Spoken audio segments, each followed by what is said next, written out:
dalam zaman Raja Herodes di Yudea, terdapat seorang imam bernama Zakharia dan istrinya, Elisabet, yang keduanya berasal dari keturunan Abia dan Harun. Mereka hidup dengan benar di hadapan Allah, mematuhi segala perintah dan ketetapan Tuhan tanpa celah. Sayangnya, Elisabet mandul, dan meskipun usia mereka sudah lanjut, mereka belum dikaruniai anak.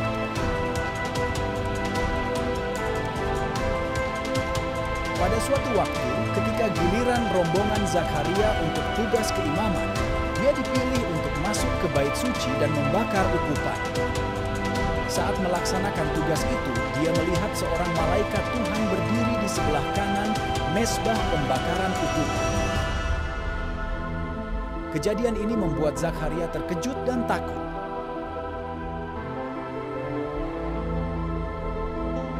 Saat Zakharia sedang melaksanakan tugas keimaman di bait suci, ia melihat seorang malaikat Tuhan di sebelah kanan mezbah pembakaran ukupan.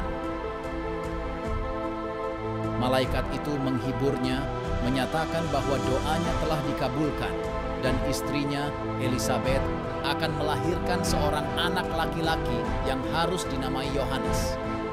Anak ini akan menjadi sumber sukacita, diisi oleh Roh Kudus sejak rahim ibunya, dan akan menjadi utusan Tuhan untuk mengubah hati banyak orang Israel.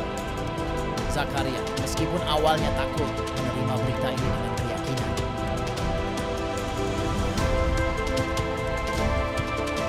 Setelah Zakharia keluar dari bait suci, orang banyak menantikannya, heran karena ia begitu lama di dalam. Namun, Zakharia tidak dapat berbicara dan memberi isyarat bahwa ia telah melihat suatu penglihatan.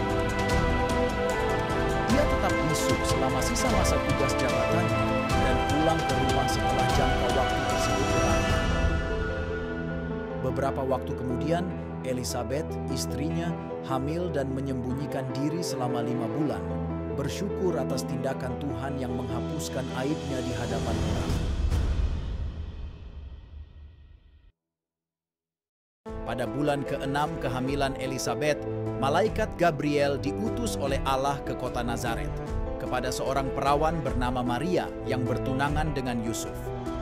Malaikat memberitahu Maria bahwa ia akan mengandung dan melahirkan seorang anak laki-laki yang akan disebut Yesus, Anak Allah yang Maha Tinggi. Maria terkejut dan bertanya, diberitahu bahwa Roh Kudus akan turun atasmu dan anak yang dilahirkan akan disebut kudus. Malaikat juga memberitahu Maria tentang kehamilan Elisabet sebagai tanda kuasa Allah. Maria merespons dengan tunduk, menyatakan dirinya sebagai hamba Tuhan, dan malaikat meninggalkan dia.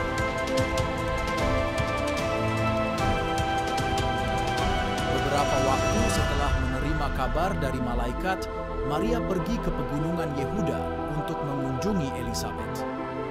Saat Maria memberi salam, anak Elisabet melonjak di dalam rahimnya, dan Elisabet, penuh dengan Roh Kudus, memberkati Maria, menyebutnya Ibu Tuhanku.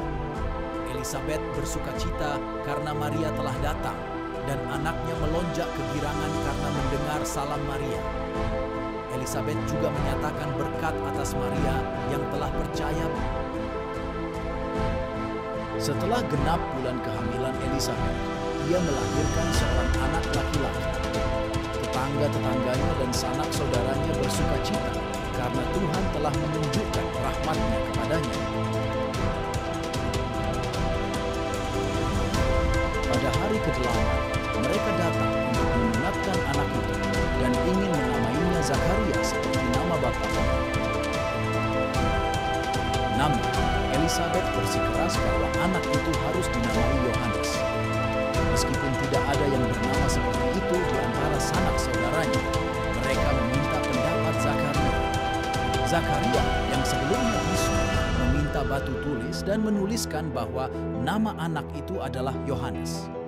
Setelah itu, mulut Zakharia terbuka dan ia memuji Allah. Takutlah orang-orang di sekitarnya, dan kabar ini menyebar di seluruh pegunungan Yudea, dengan banyak yang bertanya-tanya apa yang akan terjadi dengan anak ini karena tangan Tuhan menyertai dia.